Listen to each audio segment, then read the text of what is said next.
Hello and welcome to this taste challenge, this Dawn Busters taste challenge, excuse me. Well, what do we have today? Let me adjust this camera. I forgot it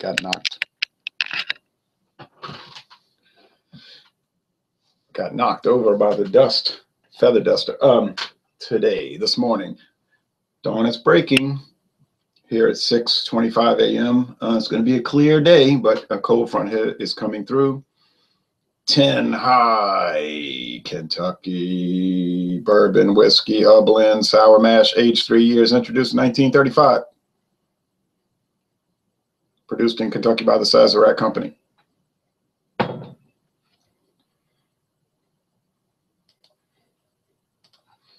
Versus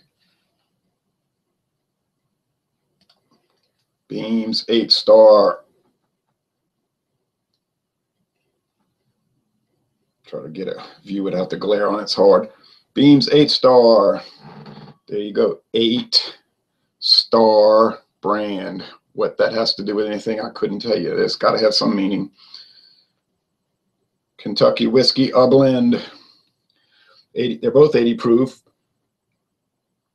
Distilled and bottled by Kentucky Springs Distilling Company of Claremont and Frankfort, Kentucky, United States of America. This is one of those alias companies. Kentucky Springs Distilling Company is not a real company. It's one of those, what the U.S. government allows, those assumed names. It's actually Beam Suntory, okay? Jim Beam and Suntory Company.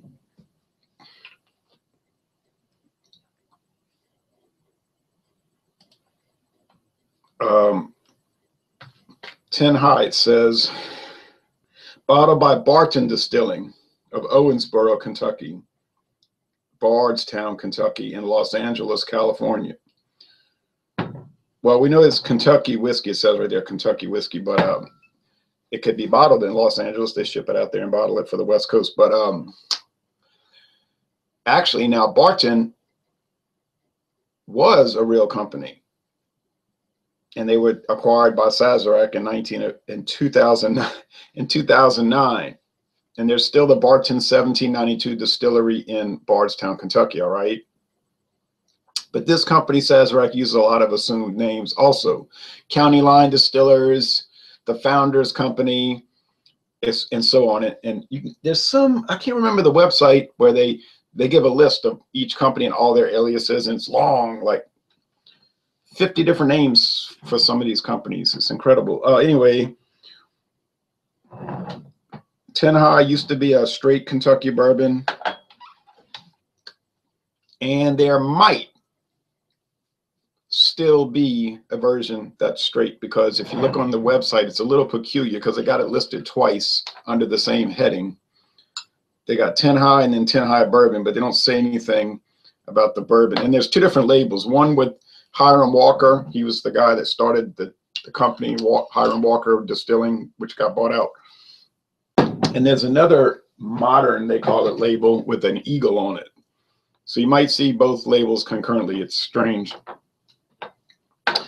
Beams 8-star had an older label. If you look on liquor.com, they sell old unopened liquor bottles. If you look at the old 70s and 80s label, it was mostly like black and red with gold trim.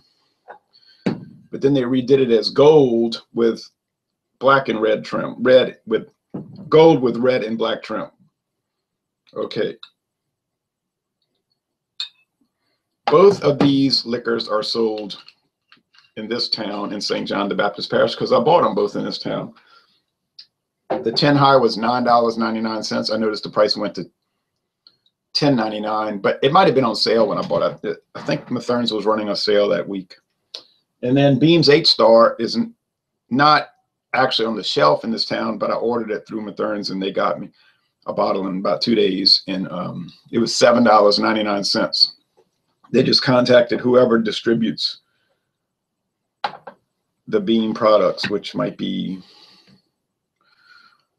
Republic National, or I can't remember. I don't know. There's a bunch of different distributors around here. Okay. Well, you know, automatically I know 10 High is this one because it's hazy. I forgot about that. And the Beams 8 Stars clear as a bell. Both alcohol eggs, both gold. So there's something strange about the 10 high. The fact that it's hazy and it's got sediment in it. It's like it's not properly filtered. And that's this. It must just be this batch because, and I know that doesn't speak well for a big company like Sazerac. Sazerac meaning Buffalo Trace and Barton. Because I was at Mathern's the other day shopping, and I told one of the cashiers behind customer service, I said, can you hand me a bottle of that 10 high? I want to look at it. So I was holding it under the light. I said, it's clear.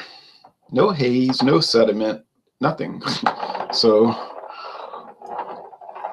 that's telling me there was something wrong with that batch. There's no taste problem, no aroma problem, okay? Taste and smells fine. It's just, it looks strange. Justin Sharp says, morning, Ron.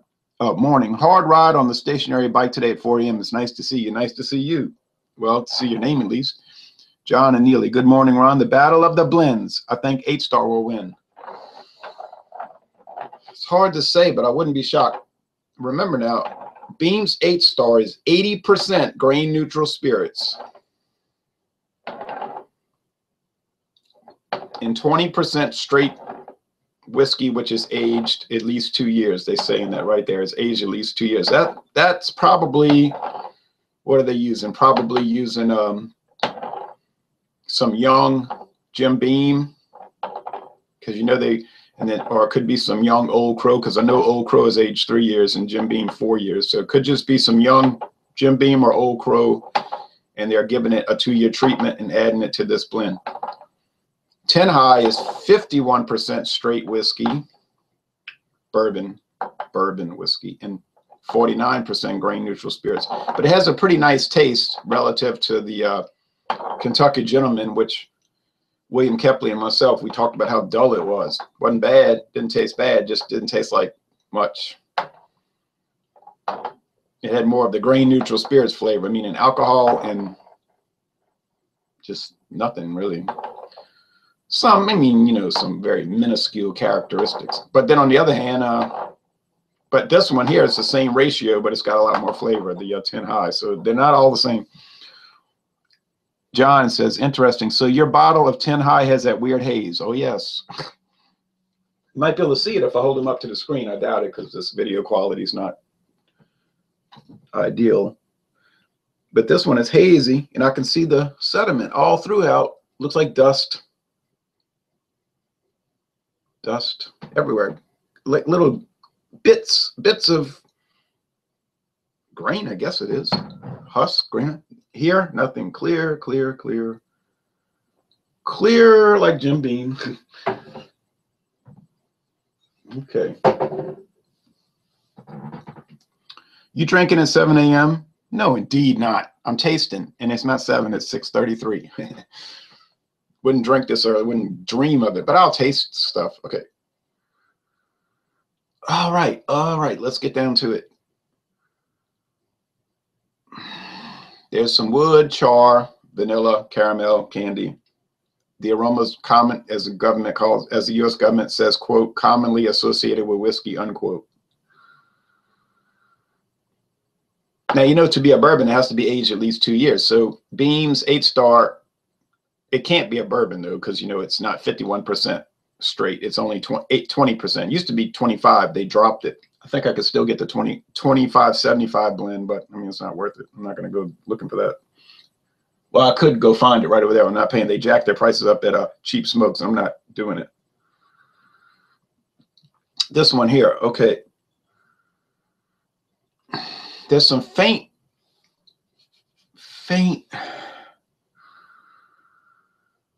wood, not really charred wood, just wood. So they might be using uncharred wood barrels. Maybe they're using used bourbon barrels. I don't know what they're doing. I don't know what the internal operations of Beam Suntory is. But there's a lot of corn in the aroma. Lots of corn, like edging towards cornbread. So you're getting grain neutral spirits, which is probably almost assuredly produced from corn. that grain whiskey, right? Like they call it in Scotland and Canada, grain whiskey. They call it grain neutral spirits here. It's just grain that they distilled to an ultimate level where it's just almost 100% alcohol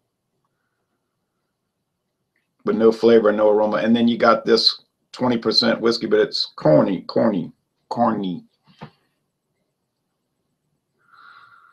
So I already believe that, but I've been fooled before, haven't I? I believe that is the 8-star and this is the 10 high, but we got to taste it. Because remember, the 10 high didn't have much aroma as far as char, but when you taste it, that's where the charred wood comes out. A lot of sweetness, almost like candy corn, which is not a candy I like. I mean, I can eat one, but to me, it's rather repulsive. And I think they've gone to that, I'd have to look at the package, that high fructose corn syrup, which is even more repulsive, you know, like Cairo.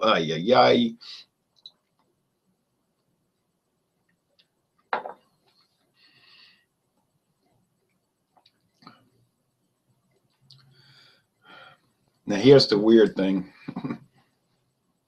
Here's the troubling part of this challenge. There's a lot of wood char in this flavor here. Taste, the second one that I said I thought was Beam's 8-star based on aroma. There's a lot of char coming through, a lot of wood. Now, you wouldn't think that you would get that bourbon type flavor from a blended whiskey that costs $7.99, right? So if I pay $7.99 a bottle, why would I be getting like this bourbon? Like, this is a flavor, like if you gave, I try to tell people this, if you gave somebody a blind taste test, they might say, oh yeah, that's Beam's original. I know that white label stuff anywhere. Or they might say, that's Jack Daniels. Or they might say it's Gentleman Jack, you know, because Gentleman Jack is more muted and the Jack Daniels tends to be a little harsh. Or they might think it's Jack Daniels Green Label or Evan Williams Green Label if they drink this, and that's all straight bourbon. So I really think you could fool people with that. It'd be a dirty trick. You know, the dirty trick that they play at all the bar rooms where you say, I want to order a, I want an old fashioned. I want an old fashioned. Oh, okay. Oh, it's only $8, you know. And they're not going to use Old Granddad for that.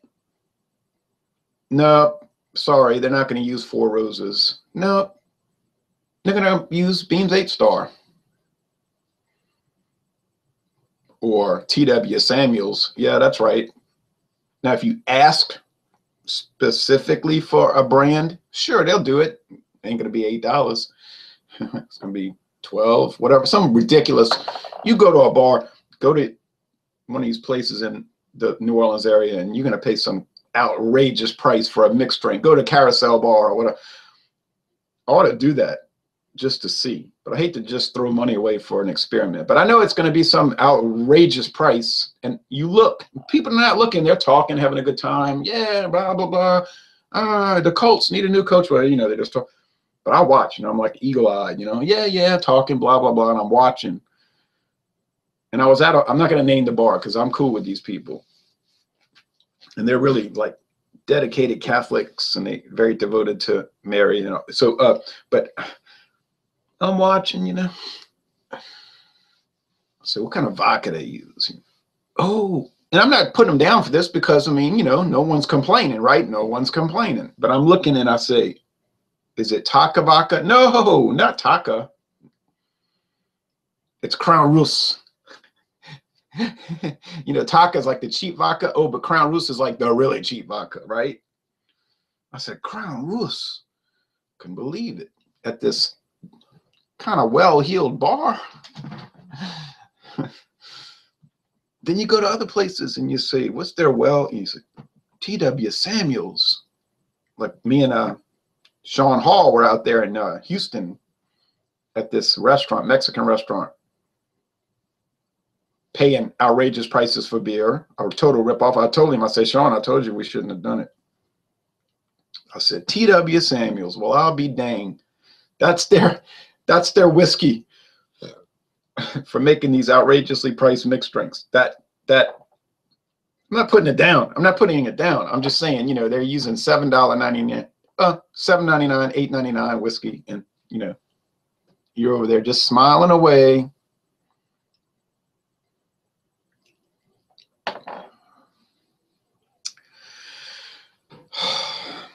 Good grief, this has a lot of wood in it. I mean, you just can't believe it, right? You just can't believe it, because I have drunk enough straight whiskeys now. I have drunk enough bourbons at this point. Okay, I'm not exactly a novice.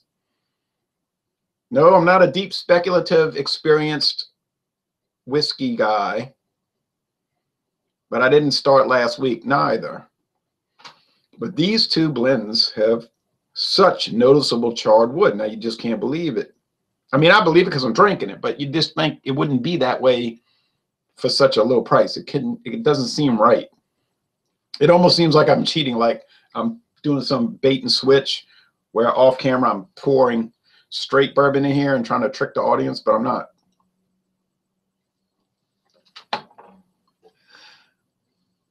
Have you heard of some of the new whiskey companies that are using pressure to age their product? Yep. Yeah, I saw a video about that. The guys claimed he could make like an 8-year bourbon in a few days with pressure, like Superman turning coal into a diamond. Well, you know, I mean, if it tastes the same, what difference does it make? Personally, I'd like to try, but I mean, I would rather do it the right way. Personally, I'd like to try some of these craft so-called whiskeys to see how they stack up. Jacob Miller says, cheers, Jay. I tried E&J VSOP last week.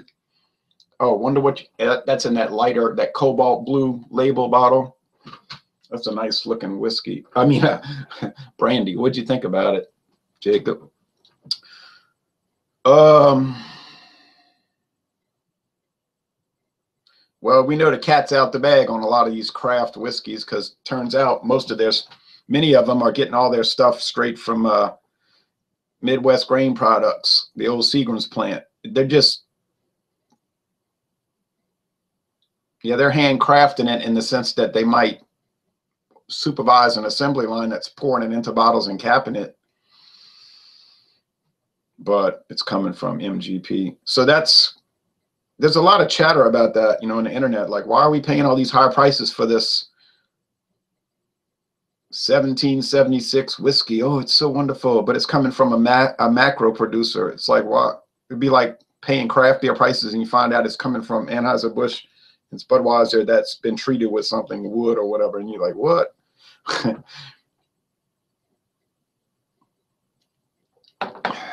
It's going to be a hell of a, excuse my language, it's going to be a heck of a job to tell these apart. Let me tell you, I thought it was going to be kind of easy, but oh no, the Beams 8-Star is a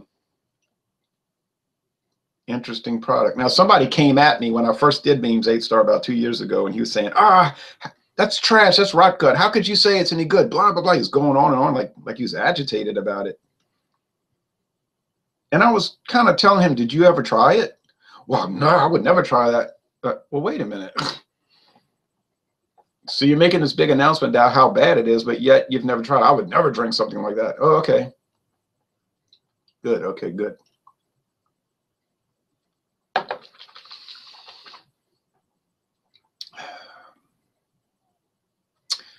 I don't know, man. This one has a lot of corn in it. It might be the 10 high because it's more straight bourbon. And what is bourbon? You know, corn, whiskey, essentially, mostly corn with rye. I think what might tip me off, though, on this, and believe me, people, this is a major challenge. Like, this is not easy.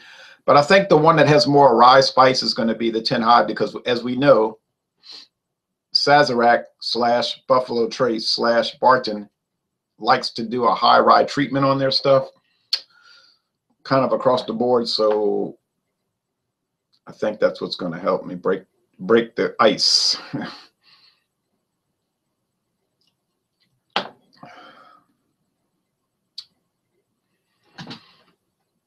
I found E&J VSOP to be pretty good. I'm not exactly a brandy expert, though. Oh, well, you know, so Don't have to be an expert to enjoy it. That's correct. Would love to try XO. That's the one. That's the one. It's only $1 more. That's the one you want to try. Yes.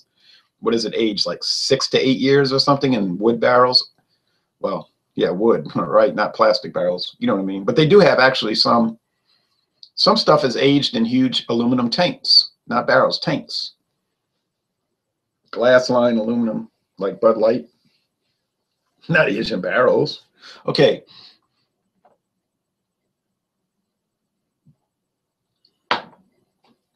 Last chance.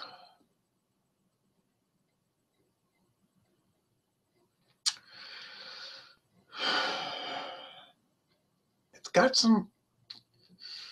got some peppery rye notes. It's like the more you sip on these, the more it brings out. It's like, no, this is not right. It's like the Twilight Zone. It's like, no, I paid $7.99 a bottle. It should not be presenting all this. It should taste like badness. You know what I mean? It should be like sadness in a bottle. It shouldn't taste like a bunch of complex little notes. Dried flower, dried fruit, candy fruit, all that. Shouldn't have all that.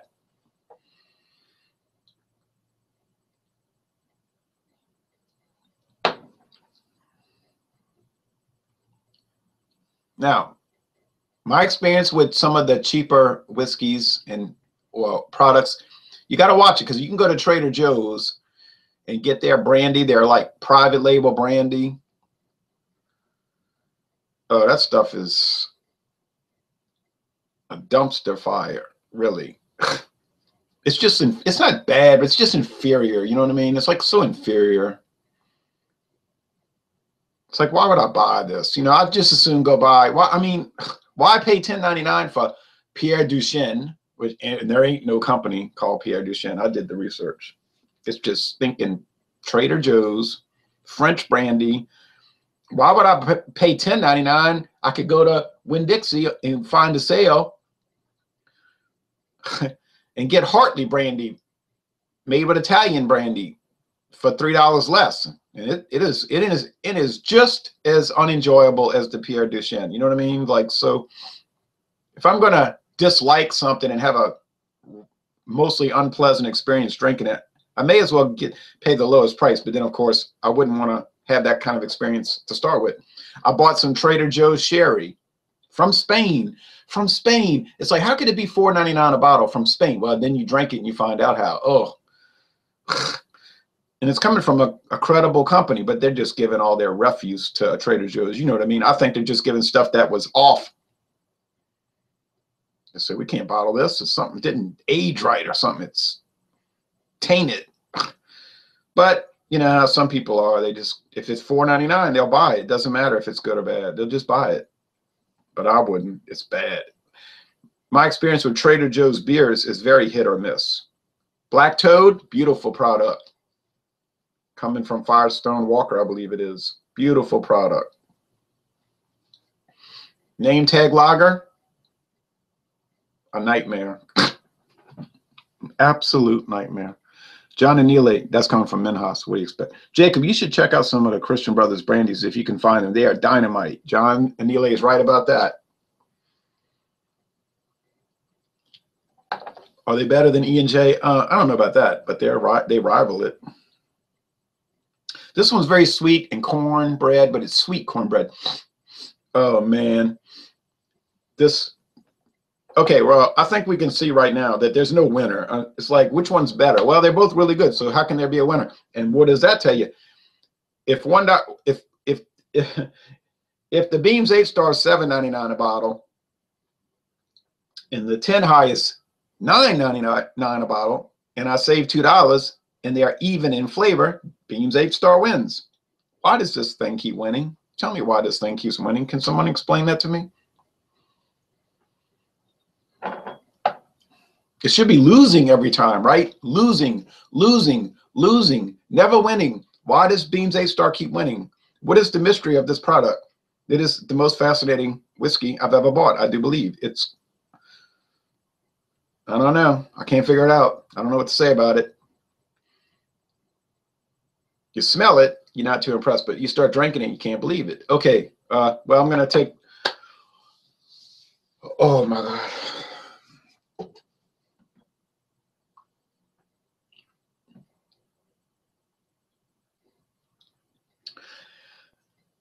It's really just a coin flip, honestly. But I think this one with a little bit more rye, and I mean it's a little bit, but it's got some kind of rye thing. I think this is the 10 high.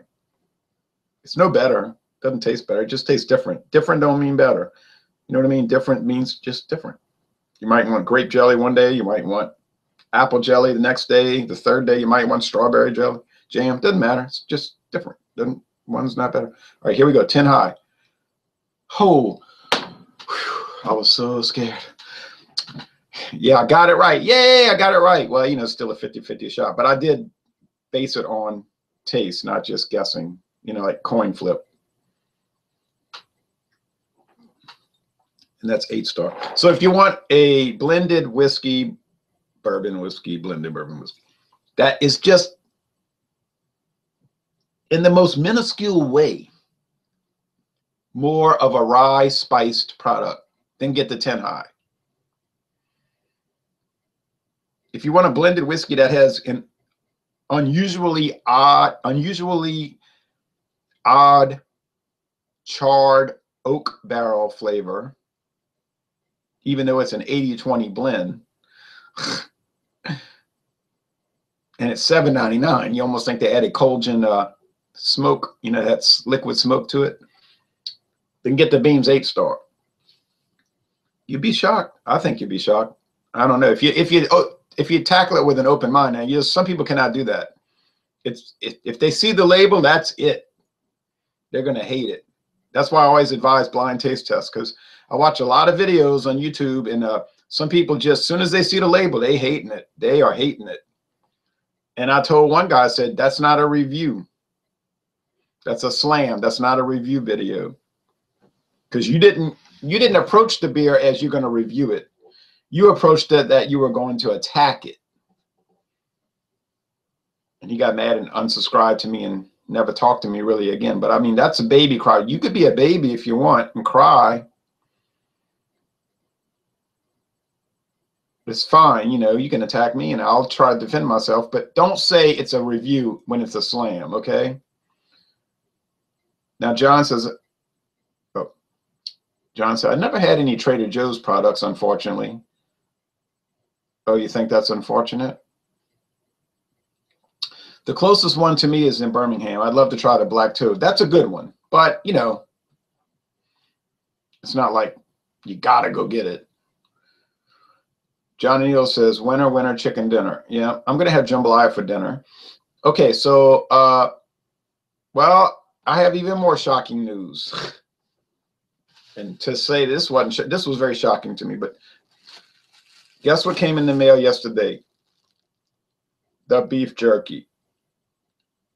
The spicy beef jerky from the Drunken One in Texas. Thank you, Drunken One. Thank you, Sparky. Wow. I tried a piece. It's so spicy. He must use a lot of black pepper. You know, that black pepper, initially, it's not as spicy as the red, but then it sets in. It's much more, it's a lot hotter, the black pepper. If you cook and you use too much black pepper, you can't eat it.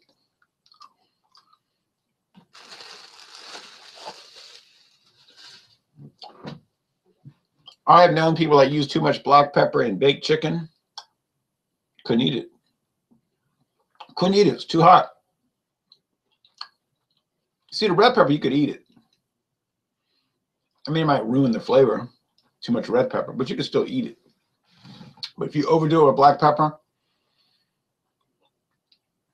now it's going to bring you to one knee. John says, wow, I have to check to see if mine came in. I'm so excited about it. Mine came in, and I told him, remember I said I would do a beer review with his beef jerky. So I think I'm going to have to do a beer review today. I have such a backlog. I really don't need to do beer reviews for about 5 days, but I'm going to do it anyway and post it. It'll probably be later, much later in the week, maybe Sunday, but early next week. But I have so many beers I could review with this exceptionally good beef jerky. Oh man, that black pepper is kicking in like, woo! And he must soak this in some really fine marinade. It's got, must use Worcestershire sauce too. I'm detecting that. Maybe some raisin clove. You ever looked at a bottle of Worcestershire sauce? Look at the ingredients. They even use anchovies in it. Anchovies. It's like you look at mincemeat pie mix. You know, to make a mincemeat pie, a pie. It actually uses beef broth. It is a meat product.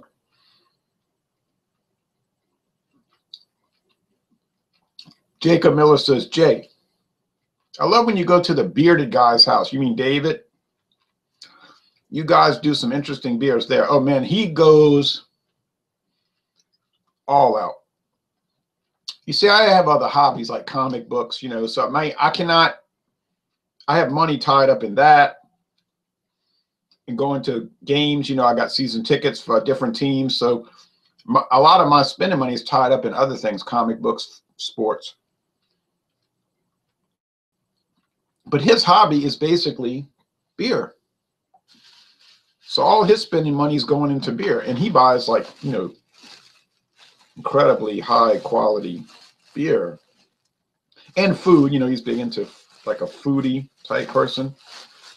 And he brought me this homemade jambalaya, and then he brought me some Vietnamese meat pies, which I ate one this morning, which was incredible. And he brought me one of their pastries. So I mean, he's big into like, he sent me on a mission to get some andouille sausage. And I went and got some from Wayne Jacobs Smokehouse. It's expensive, you know. I got him a pound, 1.27 pounds, and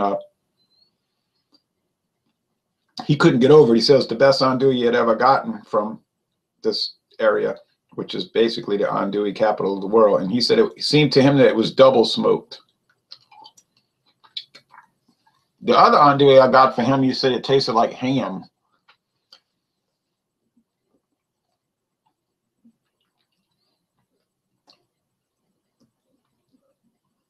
He said, why would I go pay all that money when I could just buy some ham, you know? But the andouille he got Saturday and Sunday, he said it was just dynamite, double smoked. He couldn't believe it. Anyway, enough jibber jabber.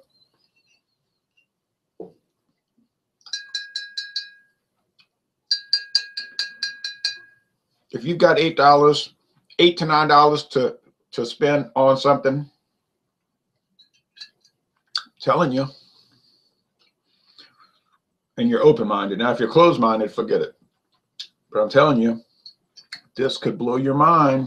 This could blow your mind. If you got $10 to $12 to spend, this won't blow your mind, but it'll interest you. It'll keep you entertained a little bit. It's got a lot of characters that are appealing. Jacob said, I would love to try Vietnamese food. I've had some, and it's fantastic. My daughter's more into that pho. She's into a pho, you know, noodle soup. I liked it.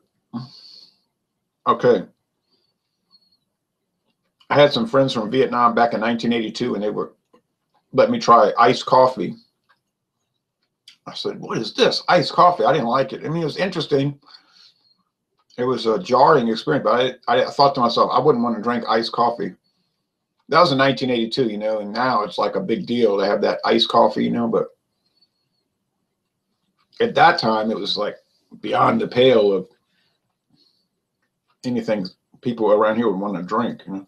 All right, anyway, so a fascinating contest, in my opinion, to me. It's fascinating to me. You might roll your eyes and laugh, but to me, this is a fascinating taste challenge. Next, I think I need to do the Beams. Oh, I'm sorry.